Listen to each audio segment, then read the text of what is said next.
तो चलिए अभी हम लोग देखने वाले हैं मेजरमेंट का क्वेश्चन। देखो भाई, मेजरमेंट जब मैंने स्टार्ट किया था, यानी ये तीसरा चैप्टर था, उसमें मैंने 3 लेक्चर आपको पढ़ाया था। अब ये चौथा लेक्चर है जिसमें मैंने लगभग 30 क्वेश्चन के आसपास लिए हैं जो मेजरमेंट से पूछे जा सकते हैं, है ना। 80-30 हम लोग सारे क्वेश्चन को देखते हैं और कैसे सोल्यूशन मिलेंगे देखते हैं। पहला क्वेश्चन देखिए क्या बोला जा रहा है। चंद्रमा से पृथ्वी की दूरी इतनी दी रही है। अच्छा, चंद्रमा से पृथ्वी की दूरी कितनी है? 3.84 इंटू 10⁵ और आधे क्या है सर? आधे है किलोमीटर। बोला ही जा रहा है कि चंद्रमा की पृथ्वी से दूरी का कोटि मान बताओ। तो याद करो, मैंने आपको कहा था कि कोटि मान निकालना है, तो पहले आप इसको मानक रूप में लिखिए। तो ये तो मानक रूप में लिखा ही है, पहली बात तो। अब 3.84 को जरा गौर से देखिए सर, ये 3.16 से ज्यादा है, बताइए ज्यादा है ना। और जब भी कभी ज्यादा होता है, मैंने आपको कहा था कि पावर में 1 जोड़ दीजिए। तो जब 10⁵ में 1 जोड़ा जाएगा तो देख लीजिए जो पावर हो जाएगा कोटि मान का वो 10⁶ बट आधे कितना रहेगा? कह देना आधे किलोमीटर का किलोमीटर ही रहेगा, ऑप्शन नंबर सी के साथ। क्लियर है ना। तो पावर जब भी कभी कोटि मान निकालना हो, आप ये देखो कि आगे जो संख्या है वो 3.16 से ज्यादा है थीटा में, उसके अकॉर्डिंग निकाल सकते हो। चलो नेक्स्ट क्वेश्चन देखिए। वर्नियर कैलिपर किस सिद्धांत पर कार्य करता है? ये तो काफी इंपॉर्टेंट है, मैंने कई बार बताया भी है। वर्नियर कैलिपर का मतलब ये होता है कि इसमें 2 पैमाने होते हैं, इनमें से दोनों पैमानों के बीच में बहुत कम अंतर होता है। दोनों पैमाने के बीच में बहुत कम अंतर होता है, याद करो, है ना। 2 पैमाने होते हैं, 2 पैमाने के बीच में बहुत कम अंतर होता है। मैंने आपको यह भी बताया है कि इनमें से एक पैमाना कहलाता है वर्नियर पैमाना और दूसरा होता है मेन स्केल पैमाना।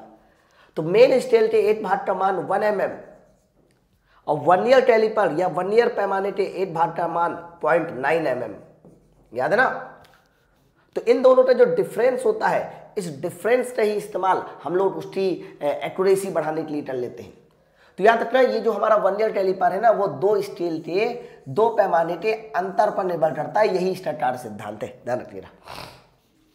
ओके, राइट एंड पिनियन ये भी कार्य सिद्धांत होता है। लीड स्क्रू या नट एंड बोल्ट, सर ये तो हमारा स्क्रू गेज का होता है या माइक्रोमीटर का होता है। राइट एंड पिनियन भी इस्तेमाल किया जाता है, लेकिन वो आपके सिलेबस में नहीं है, इसलिए मैं इसको ज्यादा डिटेल में नहीं बता रहा। ऑप्शन नंबर ए के साथ जाएगा। नेक्स्ट क्वेश्चन देखिए।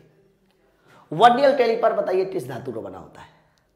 तो बच्चा, जितने भी तुम्हारे मेजरिंग इंस्ट्रूमेंट होते हैं, हम लोग हमेशा ये चाहते हैं कि वो मेजरिंग इंस्ट्रूमेंट में टेम्परेचर का प्रभाव ना पड़े। इसलिए मैंने आपको बताया था कि vernier caliper nickel chromium steel का बना होता है। Vernier caliper nickel chromium steel का बना होता है, इस बात को याद रखिए। स्टेनलेस स्टील भी इसी को बोलते हैं। और इनवेयर सर ये भी जो है क्या बोलते हैं, 36% निकेल पाया जाता है इसमें, है ना। तो इनवेयर, ये तीनों चीजें लगभग सेम होती है, बहुत ज्यादा अंतर नहीं होता।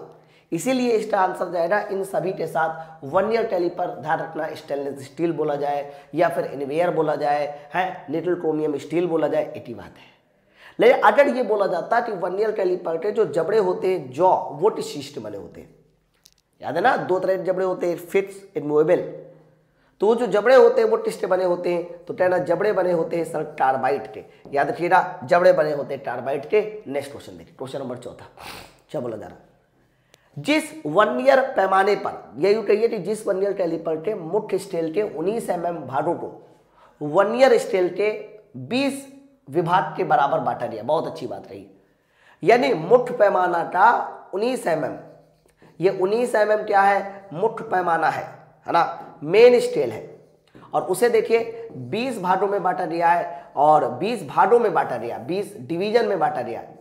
और 20 डिवीजन में किससे बांटा गया है? कहा जा रहा है कि वर्नियर पैमाने में बांटा गया है। देख लो, तो ये तो बड़ा आसान सा सवाल है और मैंने इसको डायरेक्ट तरीका भी बताया था।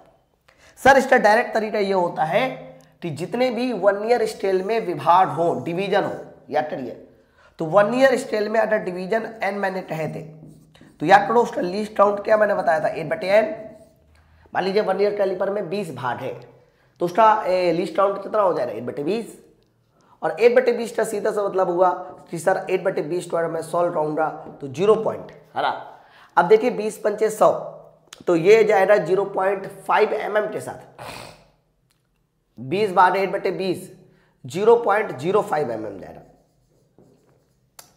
भाई 10 सब लोग लगाओगे, 10 में भाग नहीं जाएगा तो 0.05 mm। तो सही आंसर ऑप्शन नंबर सी के साथ जाएगा, चौथे क्वेश्चन का आंसर। नेक्स्ट क्वेश्चन देखिए। एंगस्ट्रॉन किस भौतिक राशि का मात्रक है? बड़ी अच्छी बात कही कि सर एंगस्ट्रॉन किस भौतिक राशि का मात्रक है। तो बच्चे 8 एंगस्ट्रॉन में अगर आपसे पूछा जाए क्या होता है, कहना 8 एंगस्ट्रॉन में सर 10⁻⁻10 मीटर होता है। अब अगर एंगस्ट्रॉन में मीटर आ चुका है तो बताइए एंगस्ट्रॉन किस भौतिक राशि का मात्रक है बच्चा? तो आप सीधा सीधा कहना सर ये वेलोसिटी, अच्छा वेलोसिटी नहीं है तो वेवलेंथ है ना, वेवलेंथ। देखो वेवलेंथ का मात्रक भी मीटर में होता है या एंगस्ट्रॉन में होता है। तो इसका सही आंसर ऑप्शन नंबर बी के साथ जाएगा, तरंगदैर्घ्य। याद रखना बच्चा, तरंगदैर्घ्य जो है ना वो भी एंगस्ट्रॉन में ही मापी जाती है, इस बात को याद रखिएगा। Option number B. Next question देखिए, 6वां नंबर, 1 माइक्रोन में कितने एंगस्ट्रॉन होते हैं? बताइए 1 माइक्रोन में कितने एंगस्ट्रॉन होते हैं? वैसे आपको पता होना चाहिए, जब भी कभी मैं माइक्रोन की बात करता हूं तो माइक्रोन को म्यू से शो करते हैं, है ना। तो माइक्रोन में ध्यान रखना 10⁻⁻6 मीटर होता है ना। लेकिन उन्होंने मीटर नहीं पूछा, इन्होंने एंगस्ट्रॉन पूछा। तो यहां पर मुझे एक और इस्तेमाल करना पड़ेगा फॉर्मूला कि सर 8 एंगस्ट्रॉन में 10⁻⁻10 मीटर होता है। मतलब 8 एंगस्ट्रॉन में 10⁻⁻10 मीटर होता है। यही रीजन है मैंने इसको 10⁻⁻10 इंटू 10⁻+4 लिखा, ठीक है। बट मीटर को मैं जो आगे वाला मीटर था उसको उठा के यहां फिट कर दूंगा। तो 10⁻⁻10 मीटर, देख लो सर 10⁻⁻10 मीटर 8 एंगस्ट्रॉन हो जाएगा। तो आंसर जाएगा 10⁻4 एंगस्ट्रॉन के साथ। आंसर जाएगा 10⁻4 एंगस्ट्रॉन के साथ, ऑप्शन नंबर ए के साथ उत्तर जाएगा। चलिए नेक्स्ट क्वेश्चन देखिए, मुख्य पैमाने के एक भाग की लंबाई। अब देखो ये भी हमारा किससे है सर? ये वर्नियर कैलिपर से है। मुख्य पैमाने के एक भाग की लंबाई, देखो जो मुख्य पैमाना होता है ना उसके एक भाग की लंबाई होती है MSD। मैंने आपको पहले ही बता रखा, MSD का मतलब होता है मेन स्केल डिवीजन। डिवीजन का मतलब होता है कि आपका एक भाग कितने का है। तो मेन स्केल डिवीजन यानी मुख्य पैमाने का जो डिवीजन है 0.1 सेंटीमीटर है, और 0.1 सेंटीमीटर मतलब 1 mm कर सकते हो, 10 से मल्टीप्लाई। फिर वर्नियर स्केल डिवीजन भी इन्होंने दे दिया। सर वर्नियर स्केल डिवीजन दे दिया, देखो वर्नियर पैमाने के एक भाग की लंबाई 0.9 mm, ये देखो दे दिया। तुमसे क्या बोला जा रहा है सर? तुमसे बोला जा रहा है बताइए लीस्ट काउंट कितना होना चाहिए। तो कहना MSD, भाई लीस्ट काउंट का मैंने फॉर्मूला बता रखा है ना। लीस्ट काउंट क्या होता है? कहना वर्नियर कैलिपर का जो MSD है माइनस VSD, सर यही लीस्ट काउंट है। तो MSD 1, VSD 0.9, तो बताइए लीस्ट काउंट कितना हो जाएगा? 0.1 mm। ये तुम्हारे वर्नियर कैलिपर का लीस्ट काउंट हो गया। लेकिन हाँ रुकिए, ठहरिए, ये 0.1 mm है। अगर सेंटीमीटर में पूछा जाता है तो 0.01 सेंटीमीटर कहते हैं, 0.01 सेंटीमीटर कहते हैं। इसीलिए इसका आंसर जाएगा 0.01 के साथ। mm में आंसर नहीं मैच करना, चेक कर लो चाहे। ओके चलो और आगे देखिए, 8वां नंबर, किसी गोले की त्रिज्या के मापन में 1% की त्रुटि है।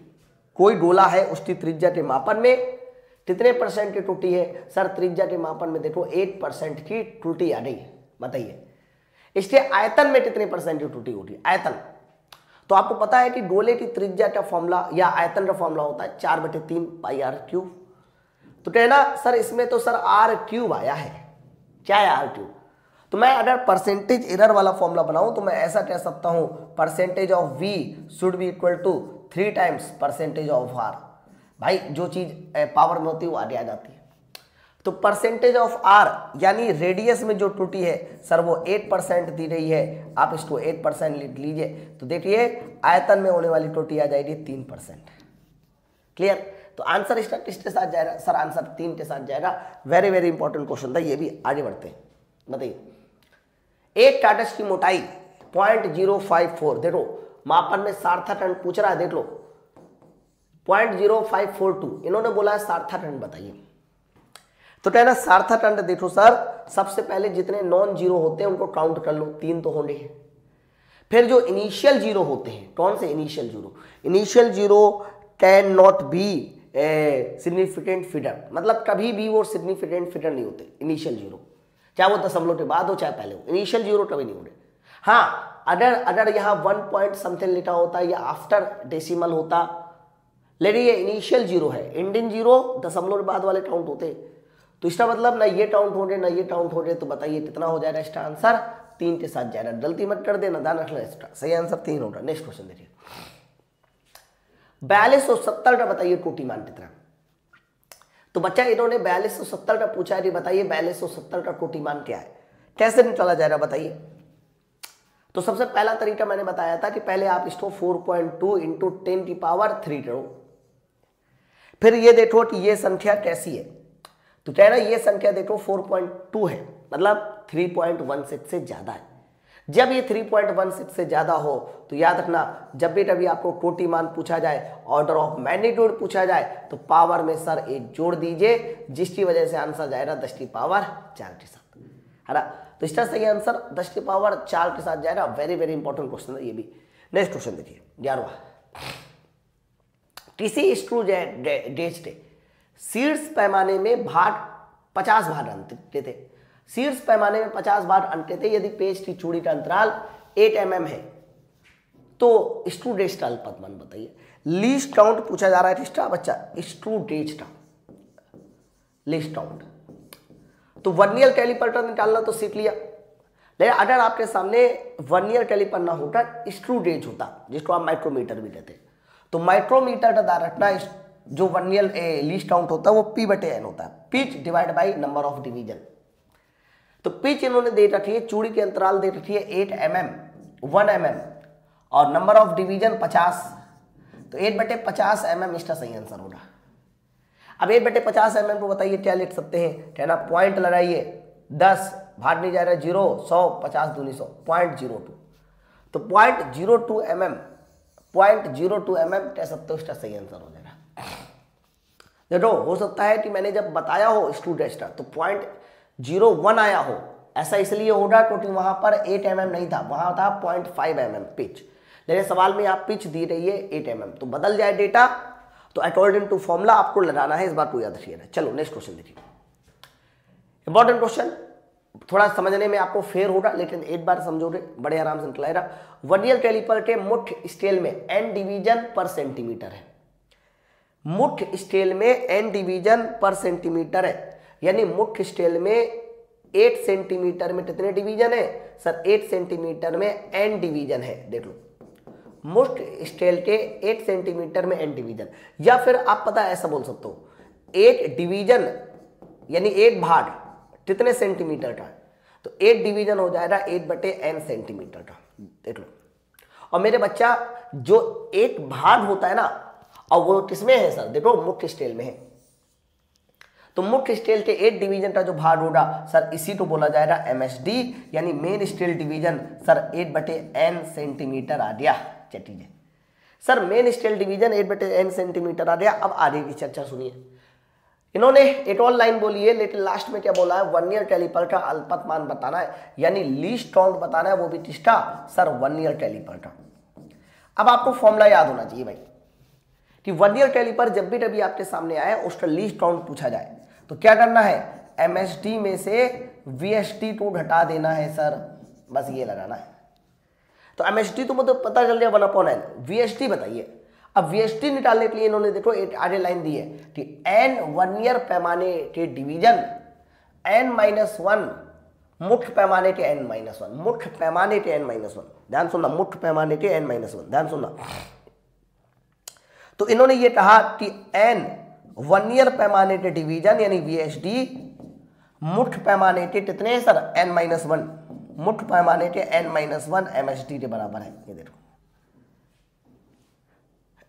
तो n VSD मुख्य पैमाने के n-1 MSD के बराबर है। अब ध्यान से सुनना जो मैं बता रहा हूं सर, अगर मैं आपसे पूछूं कि VSD बराबर क्या होगा, तो कहना VSD वर्नियर स्केल डिवीजन ये क्या होगा, तो n का नीचे डिवाइड करेंगे n-1/n ऐसे, और MSD पहले से था और MSD का मान 8/n सेंटीमीटर है, तो यहां पर मैंने 8/n सेंटीमीटर लिख दिया।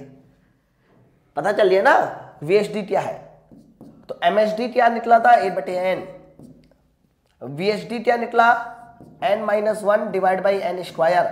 देख लो फटाफट जल्दी से मैं अगर एलसीएम ले लूं तो एलसीएम हो जाएगा n स्क्वायर का, तो n से n ये n -n + 1, तो फाइनली देखिए 1 से 1 हमारा कट गया और 1 से 1 कट गया, तो 1/n² आ गया, 1/n²।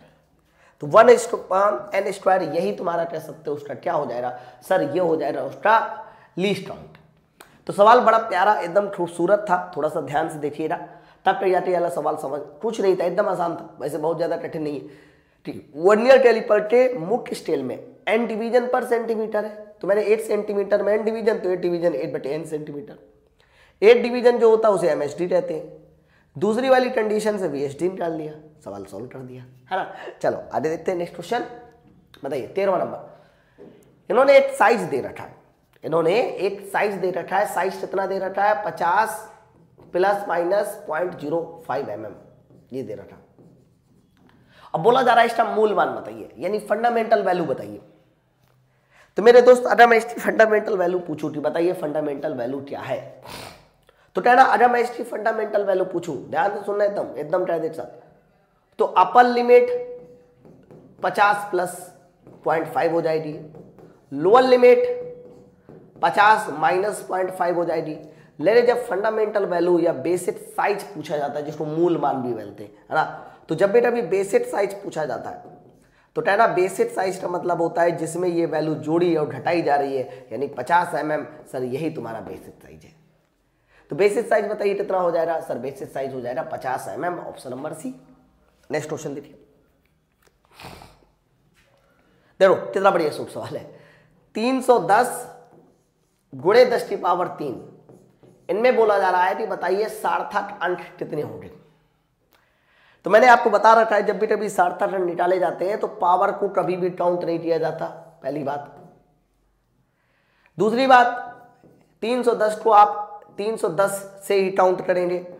ओके, अब आगे सुनो, 1 2 तो होंगे, लेकिन मैंने आपको यह भी बताया था कि जो एंडिंग 0 ये कब काउंट होते हैं, तो एंडिंग 0 हमेशा तभी काउंट होते हैं जब वो आफ्टर डेसिमल होते, आफ्टर डेसिमल। सर इसमें काउंट नहीं होंगे, ये बिफोर डेसिमल है ना। तो कितने हमारे कह सकते हो सार्थक अंक हो जाएंगे, 2 हमारे सार्थक अंक हो जाएंगे, इस बात को याद रखना। देखो फिर से मैं बता दूं, एंडिंग 0 तभी काउंट होते हैं जब वो आफ्टर डेसिमल हो, ये बिफोर डेसिमल है, इस बात को याद रखिएगा। नेक्स्ट क्वेश्चन देखिए, कार का SI मात्रक पूछा जा रहा है, आसान सवाल है। तो आपको पता है कि कार का मतलब होता है जूल, और जूल इसका SI मात्रक है। जूल का मतलब एक्चुअली में क्या होता है, न्यूटन मीटर। तो जूल का मतलब क्या होगा सर, जूल का मतलब होगा न्यूटन मीटर, यही तुम्हारे कार का SI मात्रक होगा, जूल। नेक्स्ट क्वेश्चन देखिए, निम्नलिखित में से किस अंतर को, किसका अंतर किसी होल का टॉलरेंस होता है। पहली बात, इन्होंने सिर्फ होल की बात की है और होल का टॉलरेंस पूछा है। तो मेरे भाई होल का टॉलरेंस पूछा है तो होल की ही अपर लिमिट माइनस होल की ही लोअर लिमिट, होल की ही अपर लिमिट माइनस होल की लोअर लिमिट, सर इसी को टॉलरेंस बोलेंगे। इसमें कहीं पर भी साफ्ट नहीं आएगा, पहले इस बात को समझ लो, इसमें कहीं पर भी साफ्ट नहीं आएगा। ओके, तो जब कहीं पर साफ्ट नहीं आएगा तो इसका क्या मतलब हुआ, तो टॉलरेंस हो जाएगा होल की अपर लिमिट, होल का लोअर लिमिट। तो इन्होंने साफ्ट लिया है, यहाँ पर गलत हो गया सर, साफ्ट लिया है गलत हो गया, देख लो। तो maximum size of hole and minimum size of hole, हाँ ये सही है, देखो मैक्सिमम और मिनिमम साइज अगर इनका अंतर लेते हैं तो हमें टॉलरेंस मिल जाएगा। साफ्ट का इस्तेमाल नहीं करना। तो अगर मैंने सिर्फ होल के लिए पूछा है कि बताइए होल का टॉलरेंस क्या है, तो होल की अपर लिमिट में से होल का ही लोअर लिमिट घट रही है, तभी टॉलरेंस मिलेगा, है ना। चलो आगे बढ़ते, नेक्स्ट क्वेश्चन बताइए। ऐसे सवाल भी बड़े अच्छे होते। किसी बुट्स का अंदरूनी व्यास इन्होंने दे रखा, इंटरनल डायमीटर दे रखा, तो बोला जा रहा है निम्न बनाए गए बुट्सों में से आप किसको रिजेक्ट करेंगे। इन्होंने जो व्यास दे रखा है वो 20 दे रखा है और साथ साथ लिमिट भी दे रखी है 0.07 और -0.04। तो पहला एक काम होगा कि आप इसकी लोअर लिमिट निकालो, अपर लिमिट निकालो। तो 20 में से 0.04 घटा दीजिए, तो 19.96, ये देखो 19.96 mm से लेटर उसमें जोड़ दीजिए 20.07 mm। जो भी हमारे कह सकते हो जॉब है, वर्क पीस है, वो अगर इस रेंज के भीतर आते हैं तो वो एक्सेप्ट होंगे, इससे पहले आते हैं तो उन्हें एक्सेप्ट नहीं किया जाएगा, इसके बाद में आते हैं तो उनको एक्सेप्ट नहीं किया जाएगा। इनके बीच में आने चाहिए तभी एक्सेप्ट। तो आप मुझे बताइए 20 इनके बीच में आएगा, बिल्कुल सही। 19.96 19.99 बीच में आएगा। 20.02 और वो है 20.07, सर बीच में आएगा। ये सारे के सारे एक्सेप्ट किए जाएंगे, तो आंसर जाएगा इनमें से कोई नहीं। सर इनमें से कोई भी नहीं, वो कोई भी रिजेक्ट नहीं किया जाएगा। ठीक है, तो ऑप्शन नंबर डी के साथ जाएगा। नेक्स्ट क्वेश्चन देखिए 18वां नंबर, बेसिक साइज में टॉलरेंस 80 ही साइड में दिया जाता है। मैंने कहा वेरी गुड, बेसिक साइज में टॉलरेंस 80 ही साइड में दिया जाता है और 80 ही साइड वाले टॉलरेंस को क्या कहते हैं, है ना। तो याद करो मैंने कहा था आप लोगों को, जैसे कि मान लीजिए ये मेरी बेसिक साइज की लाइन हो गई, ये लाइन किसकी हो गई सर, ये लाइन हो गई बेसिक साइज की लाइन। अब अगर आपका टॉलरेंस बेसिक साइज के 80 ही ओर दिया जाए, मतलब या तो सिर्फ ऊपरी ऊपर दे दिया जाए या तो सिर्फ नीचे नीचे दे दिया जाए, इसे क्या बोलते हैं सर, इसे बोला जाता है यूनिलैटरल टॉलरेंस। तो यूनिलैटरल टॉलरेंस क्या होता है सर, ऐसा टॉलरेंस जो बेसिक साइज के 80 ही ओर दिया जाए उसे यूनिलैटरल टॉलरेंस कहते हैं। दोनों ओर दिया जाता, जैसे कि ये देखो, तो ये टॉलरेंस हो जाता तुम्हारा बाइलैटरल टॉलरेंस। तो इसका सही आंसर ऑप्शन नंबर सी के साथ जाएगा, यूनिलैटरल टॉलरेंस के साथ। नेक्स्ट क्वेश्चन देखिए, अगला क्वेश्चन क्या है, इन्होंने बोला है कि मेरे पास एक ड्राइंग है और ड्राइंग के लिए इन्होंने बोला है 35 प्लस 0.002 और नीचे है माइनस 0.002। वेरी गुड, इसकी टॉलरेंस क्या है। तो बच्चा मेरे एक बात बताओ, अगर मैं टॉलरेंस पूछता हूं किसी भी चीज में, तो टॉलरेंस का मतलब होता है अपर लिमिट में से लोअर लिमिट घटा दो, यानी 35.002 में से लोअर लिमिट घटाओ। तो आपको 35 में से पहले लोअर लिमिट निकालनी भी तो पड़ेगी ना, तो लोअर लिमिट हो जाएगी 34.998 और जब ये घटा के देख लीजिए, घटाने के बाद 0.004 आएगा। सर यही टॉलरेंस है। या फिर आप डायरेक्ट भी कर सकते हो कि जब टॉलरेंस बाइलैटरल होती है, थोड़ा ऊपर थोड़ा नीचे, तो अगर आपको टॉलरेंस निकालना है तो इन दोनों को उठा के जोड़ देते हैं बस। ठीक है, तो इसका सही आंसर इसके साथ जाएगा ऑप्शन नंबर डी के साथ, ऑप्शन नंबर डी के साथ जाएगा। नेक्स्ट क्वेश्चन देखिए, अगला क्वेश्चन क्या है, क्वेश्चन नंबर 20। एक पेच मापी है मेरे पास। पेच मापी का मतलब वही स्क्रू गेज होता है। अगर मैं पूछूं पेच मापी का क्या मतलब है, कहना पेच मापी का मतलब होता है स्क्रू गेज। सर एक पेच मापी है, उसका इन्होंने लीस्ट काउंट दे रखा, देखो कितना दे रखा सर, लीस्ट काउंट दे रखा है पेच मापी का, कितना दे रखा है 0.01 mm और वृत्ताकार पैमाने पे भागों की संख्या भी दे दी, कितने भाग है टोटल, तो कहना डिवीजन की संख्या जो n है सर वो 50 डिवीजन है, 50 डिवीजन है। तो आपको पिच बतानी है, इसकी कितनी पिच होनी चाहिए। तो मेरे भाई ये बताओ, अगर मैं लीस्ट काउंट का फॉर्मूला इस्तेमाल करता हूं, वो फॉर्मूला याद होना चाहिए। तो लीस्ट काउंट बराबर फॉर्मूला होता है pitch divide by N, P by N. याद है ना, ये सब याद रखना, भूलना नहीं। हाँ, क्योंकि इतनी मेहनत से मैं पढ़ा रहा हूँ, सही बता रहा हूँ, आप विश्वास मानोगे, मैं पूरे दिन ना ये देखता हूँ कि मैं अपने चैप्टर का कंटेंट ऐसा रखूँ कि जिससे आपको सिंगल पॉइंट में कंफ्यूजन नहीं हो और हर एक चीज़ आपको समझ में भी आनी चाहिए, है ना। तो लीस्ट काउंट कितना है, तो लीस्ट काउंट हो गया 0.01 mm। पिच कितना है सर, पिच ही तो मुझे निकालनी है। नंबर ऑफ डिवीजन कितने, 50, देख लो। तो जल्दी से आप इसका यहाँ मल्टीप्लाई कर दीजिए। तो जैसे ही मैं मल्टीप्लाई करूंगा तो मुझे जो नजर आ रहा है वो कितना नजर आ रहा है, 0.5 mm। 0.5 mm, ये सवाल का सही उत्तर है, ऑप्शन नंबर सी। चलिए, तो अगर देखो होता क्या नहीं, सब सवाल आसान होते हैं, टफ नहीं होते, लेकिन अगर इन्हीं चीज का आपको आइडिया नहीं है, आपको नहीं पता कि ये सवाल कैसे सॉल्व होने, तो फिर दिक्कत भी हो सकती है। अगला क्वेश्चन देखिए, अगर शाफ्ट का जो आकार है इन्होंने दे रखा है कि शाफ्ट का आकार 50 + - 0.8 है। देखो, तो बोला जा रहा है अधिकतम और न्यूनतम सीमा का अंतर क्या है, मतलब टॉलरेंस बोला जा रहा है ना। तो मैं थोड़ा इसको ढंग से लिख लेता हूँ। क्या मैं इसको ऐसे भी लिख सकता हूँ, 50 + 0.8 - 0.8। और इन्होंने क्या बोला है सर, इन्होंने बोला है कि आप सर इसका टॉलरेंस बताइए, मुझे कितना है टॉलरेंस बताइए। तो आप कहना निकल आएगा सर, ऊपर 0.8 प्लस में, नीचे माइनस में। मैंने कहा था जब बाइलैटरल होता है डायरेक्ट इन दोनों को उठा के जोड़ दिया करिए। तो 0.8 - 0.8 उठ के जुड़ेगा तो 1.6 mm। सर ये टॉलरेंस हो रहा है, तो उत्तर देखो है ऑप्शन नंबर 8 है sir, question number 21। Next question देखिए, किसी अवयव का साइज उन्होंने दे रखा, बोला जा रहा है कि कोई मेरे पास अवयव है, उसका साइज दे रखा 28 + 0.05 mm और नीचे -0.05 mm। देखो तो उच्च सीमा बताइए कितनी है। इन्होंने अपर लिमिट पूछ ली, सीधे सीधे क्या पूछ लिया, अपर लिमिट।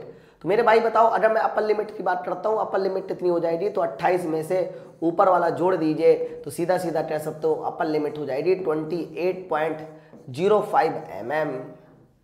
28.05 mm इसका सही उत्तर ऑप्शन नंबर बी के साथ जाएगा। देख लो, चलो नेक्स्ट क्वेश्चन की ओर देखिए। 23वां नंबर, इनमें से कौन सा विचलन का प्रकार नहीं है, इनमें से कौन डेविएशन का प्रकार नहीं है। तो जब मैंने अभी डेविएशन आप लोगों को पढ़ाए थे तो याद करिए, मैंने आप लोगों को अपर डेविएशन भी बताया था, लोअर भी बताया था, फंडामेंटल भी बताया था। लेकिन इंटरफेरेंस कोई डेविएशन नहीं होता है। मैं बताऊं, एक्चुअली में इंटरफेरेंस जो है ना एक प्रकार की फिट होती है। अब ये फिट वगैरह ना आप ट्रेड में पढ़ोगे, है ना, इसमें इतना ज़्यादा डिटेल में नहीं है, इतने से तो बस मेजरमेंट के बारे में था। तो मेजरमेंट से रिलेटेड मैंने आपको चीज़ें बताई हैं। लेकिन ये जो फिट वगैरह है ना, ये सब आप लोग मेट्रोलॉजी में पढ़ते हो, जब आप फिटर पढ़ोगे, या फिर हो सकता है कि आप डीजल मैकेनिक पढ़ो तब भी फिटर थोड़ा बहुत पढ़ना होगा। तो ये कह सकते हो कि ये हमारा इंटरफेरेंस उसी में मिलेगा आपको। ऑप्शन नंबर डी के साथ। नेक्स्ट क्वेश्चन देखिए, 24 नंबर क्या है। क्वेश्चन नंबर 24 देखिए क्या है कि निम्न में से हाई और लोअर लिमिट का अंतर क्या कहलाता है। अब देखो बहुत बढ़िया सवाल है, और देखिए ये सवाल क्या है, निम्न में से हाई लिमिट और लो लिमिट का अंतर क्या कहलाता है। तो आप मुझे बताओ, अगर मैं हाई लिमिट का मतलब होता है अपर लिमिट, और लोअर लिमिट का मतलब होता है लोअर लिमिट, मतलब जो आपका लो लिमिट है मतलब लोअर लिमिट। तो इन दोनों का अंतर क्या कहलाता है ना, इन दोनों का अंतर कहलाता है तुम्हारा टॉलरेंस। क्या कहलाता है, टॉलरेंस। तो इसका जो सही आंसर जाएगा वो ऑप्शन नंबर सी के साथ जाएगा। देखो लिमिट अपर लिमिट हो सकती है, लोअर लिमिट, फिट एक अलग चीज होती है और टेम्पलेट भी एक अलग चीज होती है, इस बात को याद रखिएगा। नेक्स्ट क्वेश्चन की ओर देखिए। नेक्स्ट क्वेश्चन आपके सामने 25 mm की कुछ डायमेंशन दिखाई रही है। प्रश्न को थोड़ा ध्यान से देखिएगा, क्या डायमेंशन है। 50 के साथ ऊपर +0.5 mm है, नीचे +0 mm है। देख लो, तो इसका क्या मतलब हुआ, मैं आपको बताता हूं इसका मतलब क्या हुआ। थोड़ा ये इंपॉर्टेंट क्वेश्चन माना जाएगा क्योंकि इसमें +0 भी आ गया। क्या आ गया बच्चा, +0 आ गया। मैं बताता हूं, देखो जैसे कि मान लीजिए ये तुमने बेसिक साइज की लाइन खींची। सर मान लीजिए थोड़ी देख लिए कि ये मेरी लाइन बेसिक साइज की लाइन है, ये मेरी लाइन बेसिक साइज है, सुनते रहना ध्यान से। सर ये बेसिक साइज है। फिर मैंने कहा कि लिमिट जो दी गई है वो 50 +0.5 +0 है। तो अपर लिमिट इसका हो जाएगा 50.5 mm, और लोअर लिमिट कितनी हो जाएगी, कह देना लोअर लिमिट हो जाएगी 50.0 mm। देखो तो इसका मतलब लोअर लिमिट तो सर बेसिक साइज में ही आ जाएगी, मैंने कहा बिल्कुल आ जाएगी है। अपर लिमिट तो टॉलरेंस जोन सर ऐसे बनेगा। देखो ये तुम्हारा टॉलरेंस जोन बना, और ये टॉलरेंस जोन बना, और इसमें केस टू क्या बोलोगे, कह देना अपर लिमिट सर ये है जो कि 50.5 mm है, मतलब थोड़ा सा ज्यादा है। लोअर लिमिट 50 mm है, ये सर लोअर लिमिट हो गई। तो इसमें क्या है, लोअर लिमिट जो है ना बेसिक साइज के ऊपर ही आ रही, और जब भी कभी लोअर लिमिट बेसिक साइज के ऊपर आ जाती है, ध्यान से सुनना, जब भी कभी लोअर लिमिट बेसिक साइज के ऊपर हो जाती है तो इस कंडीशन में फंडामेंटल डेविएशन यानी नियरेस्ट डेविएशन वो लोअर लिमिट हो जाएगा, जिसकी वजह से फंडामेंटल डेविएशन 0 हो जाएगा, यानी फंडामेंटल डेविएशन 0 हो जाएगा। ये इंपॉर्टेंट क्वेश्चन है, रखना। फिलहाल ऊपर साइड ही आया है, इसलिए इसको बोलेंगे वन साइड टॉलरेंस या एक पार्शियल टॉलरेंस, एक साइड का टॉलरेंस। एक ही साइड आया ना, ऊपर साइड, कहां नीचे साइड आया। नेक्स्ट क्वेश्चन देखिए, बोला क्या जा रहा है, एक वर्क पीस है, मतलब मेरे पास एक जॉब है, उस जॉब को आपने क्या किया सर, उस जॉब को 80 mm की डायमेंशन दी और +0.03 mm की टॉलरेंस दिया। मतलब 80 mm में न्यूनतम 80 mm ही है, न्यूनतम 80 mm है, इसलिए नीचे वाला जोड़ा जाएगा 0.00 और +0.03 mm। देख लो, बोला जा रहा है ना एक वर्क पीस 80 mm की न्यूनतम डायमेंशन है, 80 mm की न्यूनतम है, तो नीचे वाले को कुछ जोड़े नहीं है ना। तो ये इसका सही उत्तर हो जाएगा, जिसके अनुसार आप लिख सकते हो। ऑप्शन नंबर सी के साथ जाएगा। देखिए सी वाला ऑप्शन ही ऐसा है। चलिए नेक्स्ट क्वेश्चन देखिए, 27वां नंबर, यदि किसी डायमेंशन को, इन्होंने कहा है कि यदि किसी डायमेंशन को 10.0 10.00 प्लस 0.05 ऊपर है मेरे भाई, माइनस 0.15 नीचे है। बताइए तो टॉलरेंस होगी, तो टॉलरेंस कैसी हो रही? तो कहना ये टॉलरेंस तो बड़ी आसान है निकालना सर, ऊपर नीचे। सर 8 ऊपर भी चला गया, दूसरा माइनस में भी है, प्लस में भी है माइनस में, दोनों तरफ चला गया, ऊपर भी नीचे भी। इसे बोला जाएगा बाईलैटरल टॉलरेंस। सर ये बाईलैटरल है भाई, इसका साइज ना बेसिस साइज के ऊपर भी जा रहा है नीचे भी जा रहा है, इसलिए बाईलैटरल हो गया। नेक्स्ट क्वेश्चन देखिए 28वां नंबर, वर्नियर कैलिपर के लॉकिंग स्क्रू का क्या काम होता है? आपको पता है वर्नियर कैलिपर में एक लॉकिंग स्क्रू होता है जो पता है टिस्ट को फिक्स कर देता है। देखो वर्नियर कैलिपर में 2 जबड़े होते हैं, जो फिक्स जबड़ा होता है वो पहले से ही फिक्स रहता है, उसे क्या स्थिर करेगा तू है। लेकिन जो मेन स्टेल को होता है, वेन स्टेल नहीं, मेन स्टेल भी फिक्स होता है भाई, मेन स्टेल ही तो फिक्स जबड़े में होता है ना, ये भी पहले से फिक्स होता है।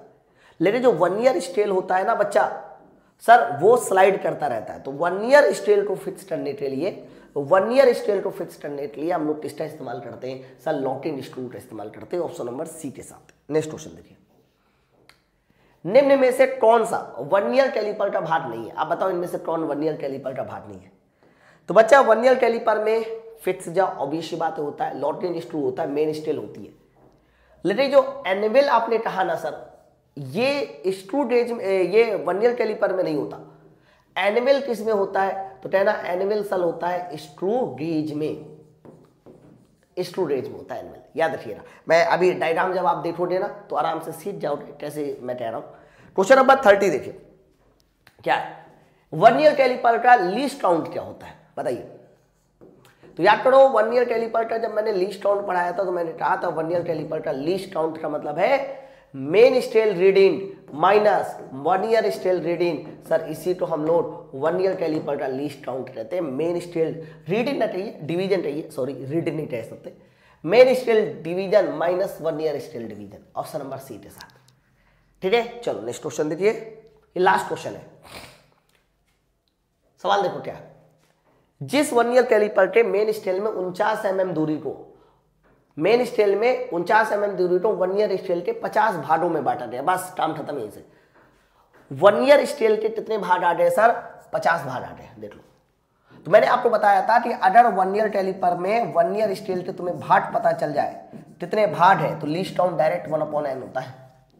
तो सीधा सीधा कह देना लीस्ट काउंट सर 8/50 होगा, और 8/50 का मतलब 0.02 ये आ जाएगा, 0.02 ये इस प्रश्न का सही आंसर हो जाएगा, ऑप्शन नंबर बी के साथ। ओके, तो बच्चों मैंने क्या किया है, मेजरमेंट में आप पूरा मेजरमेंट पढ़ो, यूनिट एंड मेजरमेंट वाला पूरा चैप्टर देखिए।